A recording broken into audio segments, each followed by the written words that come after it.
रचित सुसमाचार 4 अध्याय और 5वीं आयत, 5वीं, 6वीं और 7वीं आयत पढ़ो हमारे साथ। मैं आपको समझा रहा हूं, आप जब तक ये नहीं जानोगे कि आखिरकार शैतान हारेगा कैसे, उसे मैं कैसे अपनी जिंदगी से निकाल के बाहर कर सकूंगा, आप तब तक हारते रहोगे। आपको जानना ही पड़ेगा। याद रखो, देखिएगा क्या लिखा है। तब शैतान उसे ले गया और उसको पल भर में जगत के सारा राज्य दिखाया। हेलो भाई, मैं आपको 10 लाख रुपए दूंगा, उसे तुम मार दो, ऐसा करके सुपारी दी जाती है, हम लोग सोशल मीडिया पे देखते हैं। तुम उसको खत्म कर दो, मैं तुम्हें 20 लाख रुपए दूंगा। पैसा, ये पैसा सच्चाई की ओर से नहीं, ये पैसा परमेश्वर की ओर से नहीं, ये स्वभाव परमेश्वर की ओर से नहीं, परंतु ये झूठ की ओर से है, झूठ के पिता की ओर से है, जिसे हम शैतान कहते हैं। हालेलुया। सुनो इस बात को। तब शैतान उसे ले गया और उसको पल भर में जगत का सारा राज्य दिखा दिया। बोलो, जगत का सारा राज्य दिखाया। किसको दिखाया पता है? यीशु को। यीशु को जगत का राज्य दिखा रहा था, क्योंकि प्रभु उस समय उपवास में चल रहे थे और शैतान परीक्षाओं की दशा में यीशु के साथ था, यीशु के पास था, और वो कह रहा था वहां पर ऐसा शब्द। तब शैतान यीशु को ले गया और उसको पल भर में जगत के सारे राज्य दिखाए और यीशु से कहा, मैं यह सब अधिकार और वैभव तुझे दूंगा, क्योंकि मुझे सौंपा गया है और जिसे चाहता हूं उसी को दे देता हूं। 7वीं आयत, इसलिए कह रहा है, इसलिए तू मुझे प्रणाम करे तो यह सब तेरा हो जाएगा। ये कौन कह रहा है? झूठ बोलो आप, ये पैसा आपका हो जाएगा। बेविचार करो, ये पैसा आपका हो जाएगा। झूठी गवाही दो, ये पैसा आपका हो जाएगा करके शैतान आपके सामने ऐसा ही आता है। सुनो, यहां पर लिखा है आखिर में 7वीं आयत में, तू मुझे प्रणाम करे। आज यही हो रहा है आप में।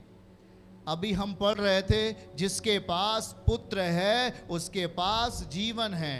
तो हमें पुत्र को प्रणाम करना चाहिए ताकि जीवन हमारे अंदर रहे। हाँ या ना? पुत्र के स्वभाव से आप वाकिफ हो। पुत्र ने अपने आप को आपके लिए सलीब पर क्या दे दिया? तेजी में बोलो, हाथ उठा के बोलो, आपके लिए क्या दिया? जान दिया कि नहीं दिया? प्राणों को दिया कि नहीं दिया? ये पुत्र का स्वभाव है कि वो आपसे इतना प्रेम करता है कि आपके खातिर वो सलीब पर दुख दर्द को सहा, यहां तक कि मौत को सह लिया। पर यहां शैतान क्या कह रहा है? तू मुझे प्रणाम कर तो मैं तुझे राज्य और वैभव तुझे दे दूंगा। इसका मतलब क्या है समझो। शैतान आज ऐसे ही आपके निकट आता है और आपसे कह रहा है मुझे प्रणाम कर, मतलब झूठ बोल, मैं तुझे पैसा दे दूंगा, तू ये ले 1 बोतल दारू और 5 बोतल दारू, इसे पी जा और जाकर उसकी हत्या कर दे, मैं तुझे 10 लाख रुपए दे दूंगा, जाकर उसको मर्डर कर ताकि ये जमीन तेरी हो जाए और मैं तुझे इतना दूंगा उतना दूंगा करके शैतान आज भी आपके बीच में काम करता है। सुनो ध्यान से, उसका स्वभाव, उसका चिन्ह यही है। वो सही तरीके से आपके पास नहीं आता है, इसलिए प्रभु कहता है कि तू उसके फलों से पहचान लेगा। शैतान का फल आपको हानि देने वाला, शैतान का फल आपको गलत तरीके से ले जाने वाला, शैतान का फल आपको पुत्र से दूर करने वाला। सोच लो, केवल पुत्र ही है जो शैतान को हरा सकता है, जो पुत्र ही है जो शैतान को खत्म कर सकता है। और इसलिए शैतान का पूरा प्रयास होता है कि वो आपको फंसा के रखता है। इसलिए वो कह रहा है ये राज्य, ये वैभव मुझे दिया गया है, मुझे प्रणाम कर। तो आज बहुत सारे लोग हैं जो झूठ बोलकर लाभ कमा रहे हैं, वो शैतान को प्रणाम कर रहे हैं। जो व्यभिचार करके पैसे कमा रहे हैं वो शैतान को प्रणाम कर रहे हैं। जो किसी की हत्या करके, किसी को सता करके पैसे कमा रहे हैं वो शैतान को प्रणाम कर रहे हैं। हेलो, क्या आपके कान हैं? क्या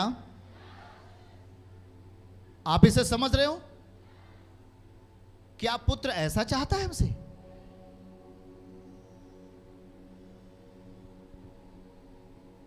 बोलो, पुत्र जीवन है। उसकी इच्छा है कि अगर वो आप में जाए तो उस दुष्ट के हर एक स्वभाव को मिटा देगा, दुष्ट के हर एक बल को तोड़ डालेगा।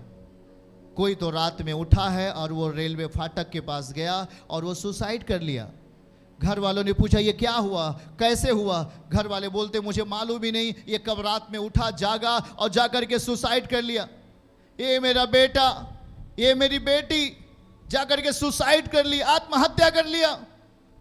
मैंने अभी 1 हफ्ते पहले एक भाई को सामने लेके आया, शायद यहां पे बैठा है। वो अपने हाथ को काट रहा था, वो अपने हाथ के नसों को काट रहा था। बीते समय में उसका पिता मर गया एक्सीडेंट से, उसकी बहन एक्सीडेंट से मर गई। अब उसकी मां और बेटे दोनों फंसे हुए शैतान के हाथों में। जब दुष्ट आत्माएं आपके स्वभाव में जाती हैं तो आपके शरीर में अपने स्वभाव को प्रकट कर देती हैं। आप अपना शरीर अपनी मर्जी से लेके नहीं चल सकते। आपको जो नहीं करना चाहिए वो आपसे करवाती हैं। आपको जो नहीं सोचना चाहिए वो आपसे सोचने पर आपको मजबूर करती हैं। आपको मानसिक तनाव देती हैं, आपको गलत काम करने के लिए बढ़ावा देती हैं। ये गलत धारणाएं, ये गलत विचार है जो आपके अंदर स्थान लेती हैं, और इसके पीछे शैतान का बहुत बड़ा हाथ होता है। दुष्ट आत्माओं का बहुत बड़ा रोल होता है। उस दुष्ट आत्मा को देखिए, बाइबल में लिखा गया है, गिरासेनियों के देश में रहने वाला अंधकार की शक्तियां एक मनुष्य के अंदर थी और उसमें 6000 दुष्ट आत्माएं समाई थी, और वो अपने आप को घायल कर रहा था। पत्नी उसकी छोड़ दी थी, बच्चे उससे अलग हो गए थे, उसके माता पिता उससे अलग हो गए थे, और वो जंगलों में रहता था, अपने आप को घायल करता था, कब्र में रहता था। कब्र में जहां पर इंसान मरने के बाद गाड़े जाते हैं, शैतान वहां पर उस भाई को लेकर रह रहा था। उसका शरीर तो जिंदा थी पर उसकी आत्मा शैतान के हाथ में थी, उसका विचार शैतान के हाथ में था, उसके सोचने की शक्ति शैतान के हाथ में था। शैतान जो चाहता था उसके शरीर के साथ करता था। पत्थर लेता था और अपने सर को फाड़ता था, अपने शरीर को पीटता था, अपने आप को घायल करता था। कोई भी वहां शांति की दशा नहीं थी, वहां कोई भी अच्छे परिणाम की दशा नहीं थी, वहां पर कोई अच्छा रिजल्ट नहीं था, सब कुछ अंधकार था। पर याद रखो, यीशु जब पहाड़ पे प्रार्थना कर रहे थे उसके पहले पिता ने उन्हें दिशा दिया कि तुझे जाना है झील पार करके। एक व्यक्ति है जिसके अंदर 6000 दुष्ट आत्माएं हैं, उसे आजाद होना है। याद रखो, जब प्रभु गिरासेनियों के देश में जाते हैं, वो जैसे ही दूर से देखता है वो दौड़ता हुआ आता है एक बड़ा पत्थर लेकर मारने के लिए। बाइबल में लिखा है कोई उस मार्ग से जा नहीं सकता था क्योंकि वो सब लोग डरते थे। मोटे मोटे साकले उससे बांध देते थे पर वो सबको तोड़ डालता था। कहिए, तोड़ डालता था। लोग उससे डरे हुए थे, सहमे हुए थे, रास्ता छोड़ दिया था। उसी रास्ते पर यीशु गया जो सब लोगों ने छोड़ दिया था। उसी रास्ते पर यीशु गया और उस व्यक्ति को निजात दिया। वो व्यक्ति आजाद हुआ। आमीन बोलो। शैतान उसकी आत्मा को छोड़कर भागा कि नहीं भागा? शैतान उसके मानसिकता को छोड़कर भागा कि नहीं भागा? शैतान उसके विचारों को छोड़कर भागा कि नहीं भागा? और लास्ट में वो व्यक्ति कहता है, गुरु मुझे अपने साथ चलने दे। प्रभु ने कहा, जा अपने नगर में जा और बता कि तुझे किसने चंगा किया। पुत्र जिसके पास गया वहां जीवन गया। पुत्र उसके पास गया और उसके पास जीवन आ गया। आमीन बोलो।